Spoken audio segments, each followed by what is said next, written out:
Hey guys, what's up, Zyflin here, and welcome to episode 21 of Warframe Playing Like a Pro, and in today's video we're going to be taking a look at the one and only Ash.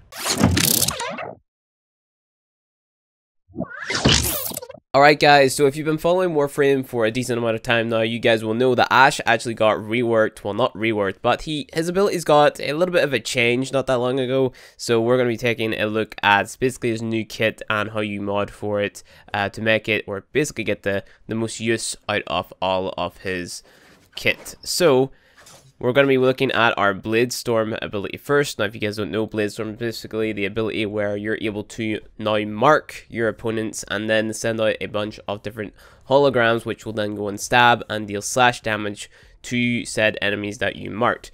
It is probably one of the most damaging abilities in the game, and I'm going to demonstrate you guys that with the build that I'm about to show you, and how fast you can kill heavily armored units with about 3 uses of the ability with this said build. Obviously, you can make it a little bit more deadly by throwing on your aura mods, such as corrosive projection, which we're going to be using in this video. You can throw on steel charge as well, but I recommend corrosive projection as you'll get more DPS over a longer period of time. This is just a more effective mod to be using rather than steel charge. So, going through the build, I have my Vitality and Steel Fiber here for my defense, Intensify and Power Drift for some power strength, Prime Flow for energy sustain, Streamline and Fleet Expertise so I can use the ability very often, Transient Fortitude for some strength yet again, and then Prime Continuity for some duration on my Smokescreen, even though it's not a Smokescreen specific build.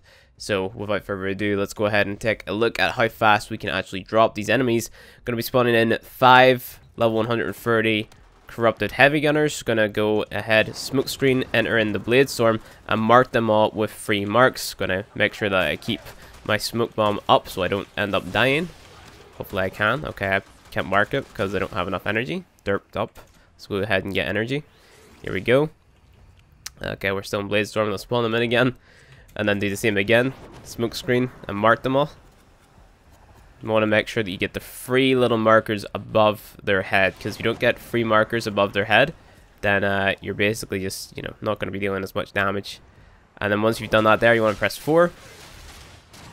And then these guys will just take a lot of slash damage. You're also going to be proccing that slash damage to the enemies, so it's going to be dealing slash over time.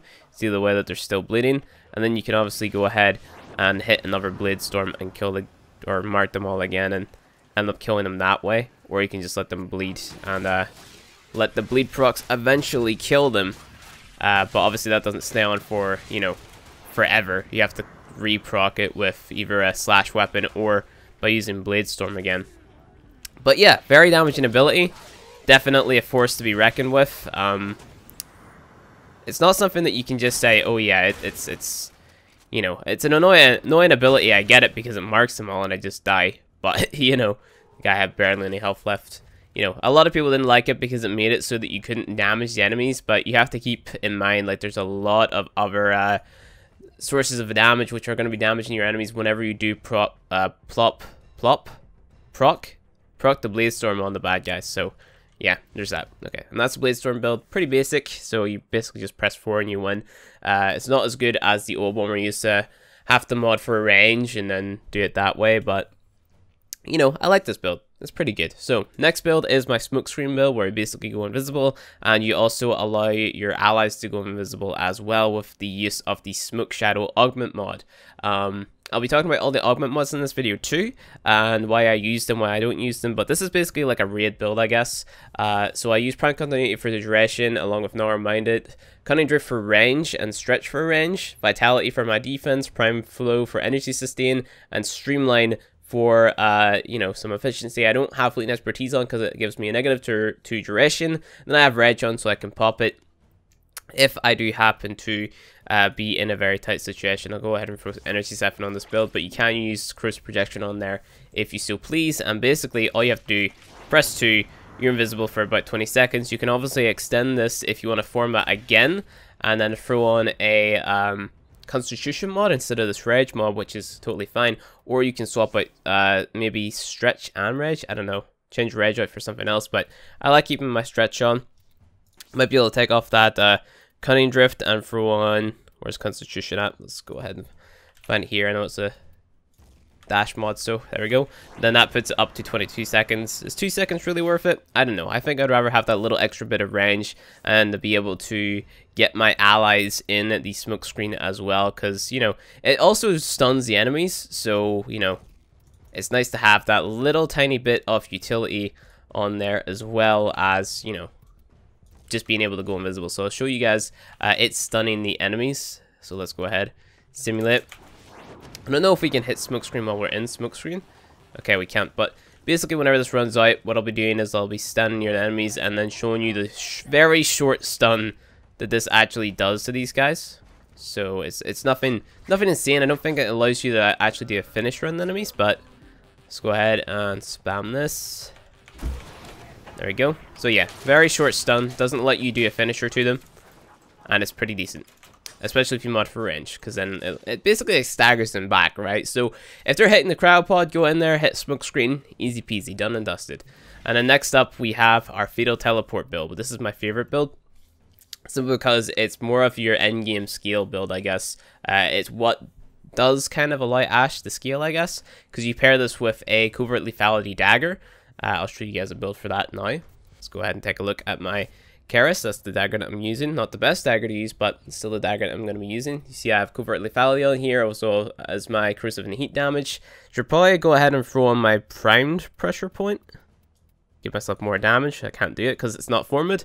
But, you know, for an ideal build, I would be using just a better dagger and a better build, of course. But it's kind of how to use Ash is kind of what we're looking at here. So, prime continuity for duration for absolutely no reason apart from the fact Smokescreen, Fatal Teleport because killing things, Streamline Feeling Expertise for the efficiency, Stretch for the range, same with Cunning Drift for the range. Basically, this is what's going to allow us to teleport to further away targets.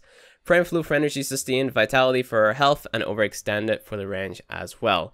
So, let's go ahead and demonstrate how we actually take advantage of this mod if I can get out of this little arsenal thing. We'll spawn in one heavy gunner. Go ahead, hit this.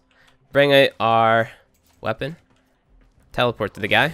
Press E, and he's dead. Pretty strong. Pretty good. You know, you can do that over and over and over again. You keep teleporting to them.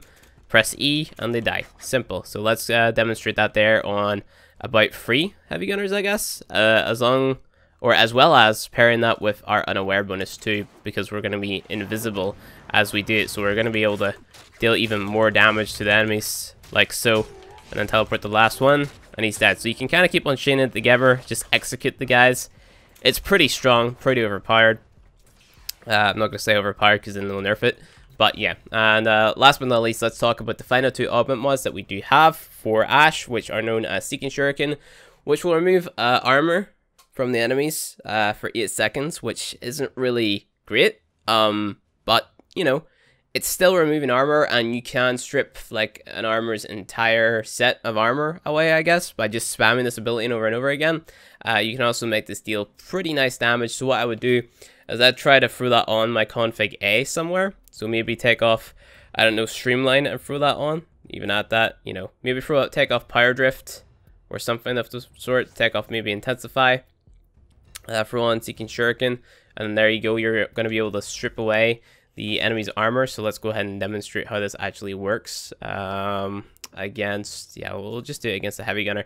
Obviously, it's not going to be as good versus a heavy gunner because heavy gunners have a lot of armor. Let's put them down to level 70 so we can strip it away faster. But we're going to get our energy, go invisible.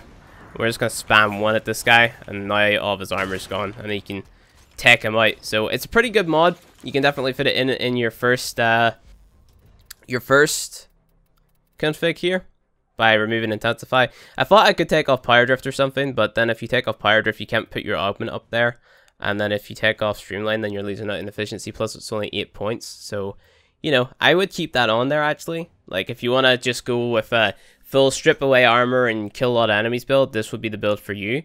And you also have another choice, so Rising Storm, and this is basically a mob which will keep your melee multiplier going. So if you're using, let's say for example, the Oma with that new stance mod, you know, where you're able to run your Blood Rush body count and have that insane high damage, right?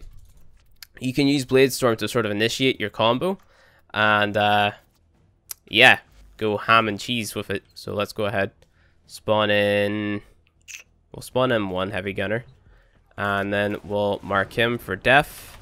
Spawn him in. And then that will basically keep our multiplier going. See, we have 3 down at the bottom. And we can just murder him, you know. So that's how it works. You marked him 3 times. And then you got that 3 melee multiplier right there. And that was pretty cool. So it's kind of like a Blood Rush body count combo starter, I guess. So, you know, there's not a lot of downsides to Ashe other than he's not really that useful of a character whenever you're playing with a team, I guess. I prefer using Ashe whenever I'm playing solo because then I can do some cool shit like, you know, teleport to the enemy, execute them, snipe a guy after I've removed all of his armor, do all that other cool stuff. He's just a pretty damn cool character to play as because, you know, he looks cool. He's a badass ninja. Like, how can you say no to that? It's pretty good. It's pretty damn good. But other than that, guys, I think that is going to be it for the Ashe video. Like, I don't think there's anything else to really go over other than he's a really cool ninja. And you can do all this other cool stuff with him and blah, blah, blah. You know, you just basically kill things. That's how you'd sum up this character. You get to kill things. This is a free forma build on Ashe Prime. So it'd be a 4 forma build on regular Ashe. And the polarities that you need are 2 Vs, 2 dashes, 1 D, and a dash in the aura. And that's basically your build right there. And yeah, so thank you guys for watching this video. If you enjoyed it, don't forget to hit that like button below. If you want to see more Warframe content from me, don't forget to hit subscribe. I'll see you guys tomorrow at 6 PM UK time for another Warframe video. Thank you guys for watching, and I'll see you guys next time.